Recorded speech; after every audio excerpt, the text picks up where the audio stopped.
Goodness can be ఎన్ అబ్స్టక్. అంటే మంచితనంగా ప్రపంచం నా గురించి చెప్పుకోవడం అది నాకు ఆటంకంగా అయిపోవచ్చు. ఒక్కొక్క in early years when I was working with a mandali I noticed that they did not want us to get involved in so-called good work or charitable work. మండలి వాళ్ళతో నేను చాలా ఏళ్ళు ఉన్నాను కదా, తొలి రోజుల్లో చాలా జాగ్రత్తగా గమనిస్తే నేను ఒకటి అర్థం చేసుకున్నాను. వాళ్ళు ఏదో అక్కడ అన్నదానం చేస్తున్నారు, ఇంకోటి ఏదో చేస్తున్నారు అంటే వాటిల్లో నేను బుర్ర దోచడం వాళ్ళకి పెద్దగా ఇష్టం ఉండేది కాదు.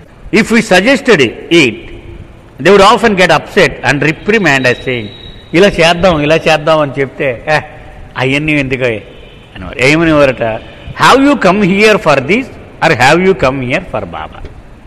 నువ్వు బాబా కోసం వచ్చేవా లేకపోతే ఇలా సేవా కార్యక్రమాలు చేయడానికి వచ్చేవా, ఏదో ఒకటి నాకు చెప్పు అని అడిగేవారు. I could never understand this aspect of the mandali. ఇదేంటిది ఇలా ఉంటున్నారండి, నాకు అర్థమయ్యేది కాదు. ఇలా ఉంటున్నారండి. For I always thought that Baba wanted us to do charitable work. నేనేమనుకున్నావాడిని, సేవ చేయాలి మనము, ఇలాగే ఏదో ఒక దాతృత్వానికి చెందిన కార్యక్రమంలో పాలు పంచుకోవాలని నేను చిన్నప్పటి నుంచి పెరిగిన వాతావరణం. To do some good for others, ఇతరులకు మంచి చెయ్యాలి. But I continue to do what ever it was that the మండలి వాంటెడ్ మీ టు డూ. అయినా సరే మరి మండలి వాళ్ళ కోసం నేను వచ్చాను కదా, వాళ్ళు ఏం చెప్తే అదే చేసేవాడిని నేను. In this manner, I managed to retain my mental poise and maintain my sanity, for it was disturbing to see them sabotage a resident's effort to do so-called good work. మనం అనుకున్నటువంటి ఆ మంచి పనిని చెయ్యనివ్వకుండా వాళ్ళు చెప్పింది మాత్రమే చేసేలాగా వాళ్ళు జాగ్రత్త పడేవారు. మండలి ఇరిచి అనేవారు. As time passed by and my mind started questioning their actions, రోజులు నడుస్తున్నాయి, నా మనసు మాత్రం ప్రశ్నలు వేస్తూ ఉండేది. ఎందుకు ఇలా అంటున్నాడు ఇరిచి, ఎందుకు ఇలా అంటున్నాడు బాలనాటు అని ఆలోచించేవాడిని. I could not contain myself and I broach the subject with Babuji and Eruch. ఇతనికి చనువు ఉంది, ఎవరితో ఏ ప్రశ్నని అడిగేసేవాడు. ఇరిచితో కానీ బాబుజీతో కానీ అడిగాను ఆఖరి ఒకనాడు, ఏమిటి దీని సంగతి. Both their replies were surprisingly similar. ఈయన ఒకసారి అడిగాను, ఆయన ఒకసారి అడిగిన ఒకడు తెలియకుండా, కానీ ఒకే సమాధానం వచ్చింది ఇద్దరు దగ్గర నుంచి. ఆశ్చర్యపోయాను. ఎప్పుడు కూడా మండలి వాళ్ళు ఏ సబ్జెక్ట్ మీదైనా సరే విడివిడిగా అడిగినా ఒకే సమాధానం చెప్పేవారట. అంటే అంత జీర్ణించుకున్నారన్నమాట బాబా మాటలని. వాళ్ళు సొంతం కాదు, అది బాబా దగ్గర నేర్చుకున్నారే వాళ్ళు చెప్పేవారు. అంచేత ఒక్కటే సమాధానం వచ్చేది. And cleared some of my doubts, నా మనసులో ఉన్న సందేహాలు పటాపంచలైపోయినాయి. అకార్డింగ్ టు దెమ్, వాళ్ళు చెప్పిన ప్రకారం, good work or charitable work as done in the world often creates pride and entangles the soul further in illusion. ప్రపంచములో నేడు ప్రచారంలో ఉన్నటువంటి ఈ సేవా కార్యక్రమాల వలన, దానిలో పాల్గొనడం వలన నీలో ఉన్నటువంటి స్వాభిమానము అది బాగా పెరుగుతుంది. ఉదాహరణకి ఇక్కడ భోజనాలు పెడుతున్నాం కుష్ఠరోగులకు అనుకున్నా, చాలా బాగా చేస్తున్నాడు, నేనేనండి ఈవేళ ఇదంతా చేయించేది. ఎందుకని మానవుడు నైజం అనమాట. చెప్పేదాకా మనసు అంత ఉండదు. వీడు ఎవడన్నా చెప్తాడా అని చూస్తూ ఉంటాడు, ఎవడో చెప్పకపోతే వీడే చెప్తాడు. ఈవేళ మందేరండి ఇక్కడ ఇదంతా చాలాసార్లు చేస్తుంటాడు, కనీసం నెలకోసారో ఏడాదికోసారి చేస్తుంటాడు. ఇది చెప్తుంటాడు, ఎందుకంటే అది మన మనసుకున్న నేచర్. దానివలన ప్రమాదం కూడా జరుగుద్దట. లాభం మాట దేవుడిది, నష్టం జరుగుతుంది దానివల్ల. సో ప్రపంచంలో ప్రచారములో ఉన్నటువంటి ధార్మిక కార్యక్రమములలో పాలు పంచుకోవడం వలన నీ అహము అది బాగా పొయ్యి రాజేస్తే ఫ్యాన్ విసిరికరతోటి మాయించి ఎలా నిప్పులు అలాగో అది బాగా పైకి ఊవెత్తనే ఎగసి పడుద్ది అనమాట మన అహము. Often such souls tend to get more bound in the good work they are doing. వాడు ఇంకా ఖచ్చితంగా వెళ్ళిపోవాలి, అక్కడికి వెళ్ళాలండి. అక్కడ ఎందుకంటే నలుగురు అక్కడ పొగుడుతూ ఉంటే చాలా ఆనందంగా ఉంటుంది మనకి. మనం చూడండి, ఎప్పుడైనా సరే ఓ నలుగురు పొగిడి చోటుకి వెళ్తామా, నలుగురు తిట్టి చోటుకి వెళ్తామా? మనం ఎప్పుడైనా నలుగురు ఎక్కడ పొగుడుతున్నారో అక్కడికి వెళ్తాము. కానీ వీళ్ళు ఏం చెప్తున్నారు మండలి వాళ్ళు, you have to grow beyond praise or blame పొగడ్తకు నిందకు అతీతంగా నువ్వు ఎదగాలి. అది మనం బాబా దగ్గర నేర్చుకోవాలి. అలాగే మంచికి చెడుకి అతీతంగా మనం ఎదగాలి అని ఎక్కడ పెడితే అక్కడే. అంచేత ఆ పనికి బాగా బంధనాలు పెంచేసుకుని ఉంటారు. అది మంచి పని కదా, అందరూ మంచి అంటున్నారు నన్ను, కాబట్టి దానికి బాగా బంధనాలు వేసేసుకుని ఉంటాడు. For they fail to see that the so called good work is inflating their false ego and binding them spiritually. పాపం వాళ్ళు అసలు సత్యం గమనించలేకుండా అయిపోతారు. ఏమిటో సత్యం? వీడి అహం పెరిగిపోతుంది. ఇప్పటికీ 5 నెలలు బట్టి చేస్తున్నానండి, 5 ఏళ్ళు బట్టి చేస్తున్నానండి అంటూ ఉంటాడు. అంటే ఇంకా ఇంకా ఇంకా వాడు అహం పెరుగుతూ ఉన్నది. ఆధ్యాత్మికంగా బంధనాలు పెరిగిపోతూ ఉన్నాయి వీడికి. దాని నుంచి విడుదలయ్యే బదులు వాడికి బంధనాలు కలుగుతున్నాయి. ఎందుకని? వాడి మనసులో ఈ దుష్ట తలంపు వలన వాడికి అహం పెరుగుతోంది. వాడికి సాయం చేయడం బదులు నష్టము కలిగిస్తోంది. This is because most people identify good or charitable work with spiritual service and selfless service. చాలామంది ఏమనుకుంటారంటే నిస్వార్థమైన సేవ అని పెద్ద పేరు పెడతారు దానికి. అది స్వార్థంతో కూడిన సేవ. వాడు డబ్బా వాడు కొట్టుకోవడానికి, వాడి జెండా వాడు ఎగరేసుకోవడానికి ఈ కార్యక్రమంలో పాలు పంచుకుంటున్నాడు. అంతే కదా. మనం అంటే ప్రపంచంలో జరిగే తీరు బాబా చెప్తున్నారు. అది అక్కడ బ్యానర్లు కూడా పెట్టేస్తారు. ఫలానా వారు ఆయన ఇచ్చినటువంటి కార్యక్రమం, వాడు మెట్టు కట్టిస్తే మెట్టు మీద వీడి పేరు, ఆ మెట్టుకు రంగే ఇస్తే ఆ మెట్టు మీద వీడి పేరు పెట్టిస్తుంటారు. అక్కడ దేవుడు బొమ్మ ఇంతే ఉంటుంది, ఇచ్చిన వాడిది ఎంత ఉంటుంది. 7th ఎంలో ఆ పక్కన అమాయకంగా ఓ మూల దేవుడు ఉంటాడు బాబు, వీడి ఇంత పొట్టు. అంటే ప్రపంచంలో తీరు అలా అయిపోయి, కాబట్టి వీడికి ఏం చేస్తుంది? హాని ఎక్కువ చేస్తుంది దాన్ని. ఆఫెన్ సచ్ వర్క్ హె సెల్ఫిష్ మోటివ్. కాబట్టి స్వార్థముతో కూడినటువంటి ఆ ధ్యేయం లోపల ఇమిడి ఉంది ఈ కార్యక్రమంలో. వీడి పాపం బయటికి మంచి పనిలాగే కనపడుతుంది.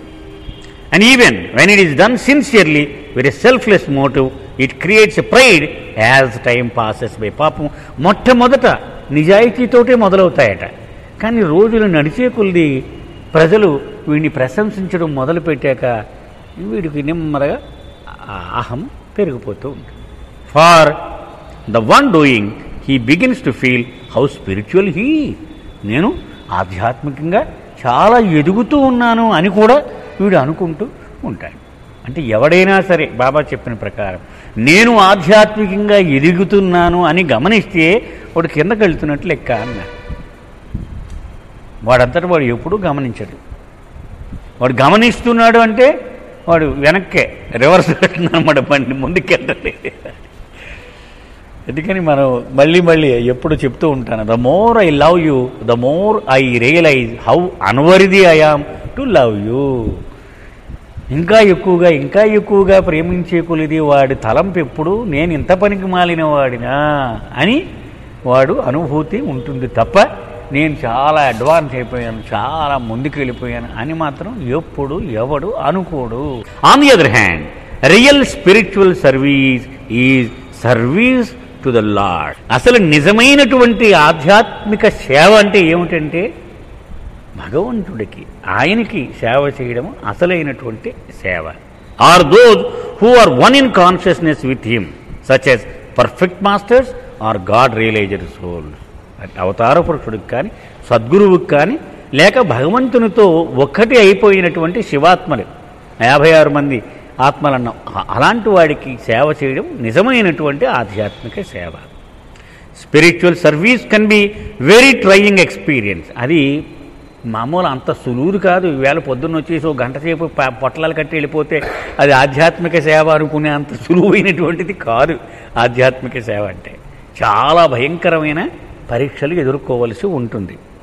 And only those with great daring can render such service, for it entails great trials and tribulations. అది ఓన్లీ అతి తక్కువ మంది మాత్రమే దానికి నిలబడి సేవ చేయగలరు. అతి భయంకరమైనటువంటి ఎక్కట్లుతో కూడి ఉంటుంది. అదంతా చాలా ఘోరాతి ఘోరమైన ప్రమాదకరమైన పరిస్థితులు ఎదుర్కోవలసి ఉంటుంది. వాడు అనంతమైన త్యాగములకు సిద్ధమై ఉండవలసి ఉంటుంది. అలాంటి వాడు మాత్రమే చేయగలడు. అది అందరూ చేసేది కాదు. అది సో మనం 10 మందికి భోజనం పెట్టిన చేసినంత మాత్రం చేత అది ఆధ్యాత్మిక సేవ అనుకోవడానికి లేదు. One has to be prepared for complete effacement of the ego. అది ముఖ్యమైన లక్షణం ఏమిటి? ఆధ్యాత్మిక సేవ చెయ్యాలి అంటే సంపూర్ణముగా నా అహమును నేను చెరిపేసుకోవడానికి సన్నద్ధంగా ఉండాలి. By undergoing constant humiliation at the hands of the master and still continuing to serve him with a smile. ఎలా ఉంటుందో చెప్తున్నాడు. ప్రభు చేతిలో నలిగిపోవాలట పూర్తిగా. ఆయన రాసి రంపాన్ని పెట్టేస్తాడు, కాలి కింద తీసి నలిపేస్తాడు. అవమానాలు, ఎప్పుడు చూసినా నింద, కానీ చిరునవ్వును మాత్రం చెదరిపోకుండా ఆయన సేవను కొనసాగిస్తూనే ఉండాలి. అది ఆధ్యాత్మిక సేవ. And still continuing to serve remembering that the master is never wrong. ఆయన తిట్టేస్తున్నాడు, ఈ మాత్రం జ్ఞానం లేదా, బుర్ర బుద్ధి లేదా నీకు, ఎందుకు వచ్చారో నన్ను చంపుతున్నావు అంటే, ఏమో నేను మంచి అనుకుంటున్నాను కానీ నాలో తప్పులు ఉన్నాయేమో. ఎందుకని ఆయన తప్పు చెప్పడు కదా ఎప్పుడు. ఇప్పుడు అందులో ఉన్న చూడండి ఆ 3 సేయింగ్స్లో ఏమన్నది? Never say that your master is wrong because the fault lies in your own incapacity to understand his ways. అక్కడ ఉంటుంది. ఎప్పుడు గురువు చెప్పిన మాటలో తప్పు వెతకడానికి ప్రయత్నించకు. నీకు తప్పులా కనిపించింది అంటే ఆయన అవగాహన చేసుకోవడంలో నీ సామర్థ్యము లోపం, అది ఆయనది మాత్రం తప్పు కాదు. Only those who are determined to be his can render such service. మరి ఎవరయ్యా అటువంటి సేవ చేయగలరంటే, ఏమైనా సరే నేను ఆయనకు చెందినవాడిని అని కఠోరమైన ఆ దీక్షను ఎవడైతే చేపడతాడో, ఆ నిర్ణయాన్ని ఎవడు తీసుకుంటాడో వాడు మాత్రమే చేయగలడు. ఆయన తోసేసినా విసిరేసినా అంతే. This is called spiritual service. It is quite different from charitable work such as running orphanages, old age home and free hospitals. ఇది ఆధ్యాత్మికమైనటువంటి ఆ శిక్షణ పొందడం, అందులో సేవ చేయడం అంటే. అంతేకాని అనాథాశ్రమాలు మన మాట చాలామంది అవుతున్నారు. ఎలాగైనా 4 నర్సులు పరిగెత్తుకొస్తారు, కూర్చోండి కుర్చీ వేస్తారు, అంతా మర్యాదలే. పాపం డబ్బు ఖర్చు పెడుతూ ఉంటాడు, అన్నీ చేస్తూ ఉంటాడు, కానీ ఇది లేదు. ఈ వీడి అహమును చితక్కొట్టేటువంటి కార్యక్రమం అక్కడ లేదు. అది లేకపోతే అది నిజమైనటువంటి ఆధ్యాత్మిక సేవ కాదు. Although I understand the difference as explain by the మండలి. కొంత నాకు అర్థమైంది అనుకున్నాను నేను. I was unable to give up my own concept of selfless service which I was raised with. కానీ చిన్నప్పటి నుంచి మా అమ్మ, మా నాన్న, మా అమ్మమ్మ, మా తాత వీళ్ళందరూ చెప్పినవి అంత సులువుగా వదలలేకపోతున్నాను. అనాథలకు చెయ్యాలి కదా సేవ, లేకపోతే ఎవడికో చదువు లేనివాడికి చెయ్యాలి కదా అని నాకు మాత్రం మనసులో అలా దొర్లుతూ ఉండేది. It took years for me. కొన్ని సంవత్సరాలు పట్టింది to finally perceive from my heart what the mandali were trying to say or why they prevented us from doing such good work. బయట ప్రపంచం దృష్టిలో చాలా మంచి పని అని, అందులో పెద్ద ఎక్కువగా నువ్వు బుర్ర పెట్టవలసిన అవసరం లేదని ఎందుకు చెప్పారో అది అర్థం చేసుకోవడానికి చాలా ఏళ్లు పట్టింది నాకు. When I finally understood I realize that the mandali were trying to guide us towards the real goal by their actions. అది అర్థమయ్యాక అప్పుడు అనుకున్నాను నేను, అమ్మో ఈ మండలి వాళ్ళు ఎందుకు మన చేస్తున్నారంటే, నేను ఇక్కడికి వచ్చిన లక్ష్యం ఏమిటి? మేరాబాద్, నా అహమును నేను చితకొట్టుకోవాలి. దానివైపు వీళ్ళు మనల్ని చేయి పట్టుకొని నడిపిస్తూ ఉన్నారు. The following story also helped me understand how goodness can become an obstacle. కింద ఒక కథ చెప్తాను, నాకు బాగా నచ్చింది. దాన్ని బట్టి నేను ఇది అర్థం చేసుకున్నాను. అంటే ప్రపంచంలో మంచివాడుగా నీవు గుర్తింపు పొందితే ఆ గుర్తింపు నీకు మెడకు గుదిబండలాగా ఆటంకం అవుతుంది. ఏ రకంగానో నేను చెప్తాను. In a particular town there was a priest who was totally devoted to the Lord and did his priestly duty with complete dedication and focus. ఒక పూజారి ఉండేవాట ఒక ఊళ్ళో. అతను 100కి 100 అతని కర్తవ్యాన్ని తూచా తప్పకుండా అంకిత భావంతో చేస్తూ ఉండేవాడు. He would wake up at 4 AM to offer prayer to the Lord before beginning his daily routine of attending to the masses who came to him for guidance. ఆయన దగ్గరికి అనేక మంది సలహాలకు సంప్రదింపులకు వచ్చేవారు. కానీ రోజు మొదలుపెట్టే ముందు మొట్టమొదట భగవంతుడికి పూజ చేసేవాడు. దానికోసం 4 గంటలకల్లా లేచేవాడు. He was, one can say, an ideal person who did everything perfectly. అతన్ని మనం చూసే ఉంటే 4 రోజులు మనం చెప్పొచ్చు, ఇంత ఆదర్శవంతమైన జీవితం ఎవడూ గడపలేడు అని చెప్పొచ్చు. ఏది చేసినా పర్ఫెక్ట్ అతను చేస్తాడు. He not only did it with perfection, but his actions reflected the pride that he felt in doing his job for the Lord. చాలా బాగా చేసేవాడు. అతని చేతల్లో కూడా ఈ స్వాభిమానం, నేనే ఇది చెయ్యగలను, నేను ఇది చేస్తున్నాను అనేది కూడా కనబడుతూ ఉండేది అతని దానిలో. It so happened that this priest who enjoyed his daily routine became attached to the goodness of it over a period of time. కొన్నేళ్ళు అలా నడవగా ఇంకా దీనికి బాగా అలవాటు పడిపోయాడు. మంచి నలుగురు మలిసి, అబ్బాయి ఈయన చూడండి బాబు అసలు ఒక్కసారి అలా ఉండాలి మనిషి అంటే. కానీ వీళ్ళందరూ అనుకోవడం, మనం తక్కువ నాలుగు లేచిపోవడమే సార్, సూర్యుడు ఇటు కాదు అటు పడవలసిందే మనం నాలుగు లేకపోతే అనేటువంటి పరిస్థితి వచ్చేసింది. బాగా అలవాటు పడిపోయాడు దీనికి. He not to awaken in the morning for his 4 AM prayers, he would set his alarm at 3:30 AM. 4 గంటలకల్లా మరి లేవాలి కాబట్టి 3:30 కల్లా అలారం పెట్టేసి రెడీగా 3:30కి లేచిపోయేవాడు. Once he forgot to set the alarm and overslept. ఒకనాడు పాపం ఈ అలారం పెట్టుకోవడం మర్చిపోయాడు. దాంతో 4 దాటిపోయింది మెలకు వచ్చేటప్పటికి. ఇట్ వాజ్ ఆల్మోస్ట్ 4 దాటలేదు, 3:47, పావుదక్కు 4 అయిపోయింది. 3:45 AM and it looked as if the priest was going to miss his morning prayer. ఇంక ఈవేళ పోయినట్టే అని అనుకునే టైంలో ద డెవిల్ ఇంటర్వీన్డ్. డెవిల్ అంటే మనకి క్రైస్తవులు సైతాన్ అంటూ ఉంటారే, అంటే భగవంతుడి నుంచి మన దృష్టిని మరొక వైపుకు మరల్చి తీసుకుపోయేది అది సైతాన్ అంటే. అది డెవిల్ అంటే రాక్షసుడు. భగవంతుడు ద్వారా రాక్షసుడు ఏం చేస్తాడు, మాయ వైపు తీసుకుపోతూ ఉంటాడు. ఆ రాక్షసుడు ఏం చేశాడు, వాడు వెంటనే జోక్యం చేసుకున్నాడు. And the devil intervene by waking up the priest. లేవై నీ టైం అయిపోతుంది, ఇంకా పావుగంటే ఉందని అది లేపాడు. And reprimanded him for his careless act of neglecting his routine. ఇదేంటిది, రోజు 4 గంటలు చేసేవాడు ఈవేళ వదిలేస్తావు ఏమిటి, లే అని మందలించి లేపాడు. Unaware as to who had woken him up, the priest thanked the devil and rushed into his morning.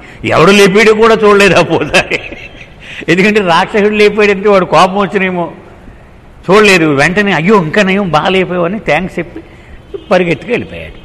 In this way the devil helped the priest to keep his 4 AM appointment with the lord. మొత్తాన్ని 4 గంటలకల్లా పరిగెత్తుకెళ్ళి తన duty చేసేశాడు ప్రభువు పట్ల. Baffled by this act, the devil, God confronted him. భగవంతుడికి ఒళ్ళు మండింది, కోపం వచ్చింది. ఏంటి రాక్షసుడు వీడు చేయవలసిన పని ఏంటి, వాడి డ్యూటీ ప్రకారం మనుషులందరినీ తన నుంచి దూరంగా తీసుకువెళ్ళిపోవాలి. కానీ వీడు ఏం చేస్తున్నాడు, వాడి డ్యూటీ చేయలేదు సరిగ్గా, వాడు భగవంతుడి దగ్గరికి పంపించాడు. అందుకని అతనికి చికాకు వచ్చింది, ఎవడి డ్యూటీ వాడి చేయట్లేదని. And asked, your job is to tempt people away from మీ. నీకు నేను అప్పచెప్పిన పని ఏమిటి, మనుషుల్ని నా నుంచి దూరంగా తీసుకెళ్ళిపోవాలి నువ్వు. But today you helped the priest get up in time for his morning prayer. ఇవాళ ఏం చేసావు నువ్వు, వాడు మిస్ అవ్వకుండా ఆ ప్రార్థనకు వచ్చేలాగా నా దగ్గరికి నడిపించావు వాడిని. Why did you do that, ఎందుకు నువ్వు నీకు ఇచ్చిన ఆ ధర్మాన్ని అతిక్రమించావు అని అడిగాడు. The devil smiled and said, ఆ రాక్షసుడు నవ్వి ఇలా చెప్పాడు, I'm doing my job perfectly well. నువ్వు నాకు అప్పచెప్పిన పనిని పర్ఫెక్ట్గా చేస్తున్నాను, ఏమీ అనుమానం లేదు. Had I not woken the priest in time for his morning prayers, he would have felt such remorse in his heart and missing his morning routine that he would have renounced even sleep in your remembrance. ఈవేళ కనుక నేను వాడిని లేపలేదనుకో, 4:30కో 4:15కో లేచి నీ గురించి ఏడ్చేవాడు. వాడి గర్వం మానేసి నీ గురించే, నీ తపనలోనే రోజంతా ఏడ్చేవాడు వాడు. అర్థమవుతుంది కదా. ఈ ఒక్కరోజు నేను మిస్ అయిపోయాను, తండ్రికి అన్యాయం చేశానని భగవంతుడి గురించే ఏడ్చేవాడు రోజంతా. Not only that, but the remorse in his heart would have helped him renounce everything for the sake of your love. వాడు ఈవేళ నుంచి నేను పూజారి పని మానేస్తాను, నేను అనర్హుణ్ణి అని నీ పాదాలే పట్టుకొని నీ కూడానే వాడు ఉండిపోయేవాడు జీవితం అంతా కూడా నీ ప్రేమ కోసం. So I prevented that from happening. అది జరగకుండా నేను కాపాడాను by waking him in time for his prayer. ఆ ప్రార్థన చేసుకోరావు, నీకు దేవుడు ఎందుకు, నీ టైం ప్రకారం నువ్వు కొట్టాయి అని వాడిని లేపాను నేను ఆ టైంలో. He is so caught up in the goodness of the work which he is doing that he fails to see that he serving his pride and not serving you. వాడు ఎంతగా దానిలో మునిగిపోయాడంటే ఆ పూజా విధానాల్లో వాడి గర్వాన్ని వాడు పోషించుకుంటున్నాడు తప్ప అదే తండ్రి అయినటువంటి ఆయన ధ్యాసలో ఈ పూజ చెయ్యాలి అనేటువంటి స్పృహ వాడు చాలా ఏళ్ళుగా మర్చిపోయి ఉన్నాడు వాడు. It will be a long long time before he realises this. వాడి తప్పిదం వాడు తెలుసుకోవాలంటే ఇంకా చాలా ఏళ్ళు పడుతుంది. ఇప్పుడు అప్పుడే వాడికి ఇంకా అర్హత రాలేదు. I don't have to worry about him now for he still mind.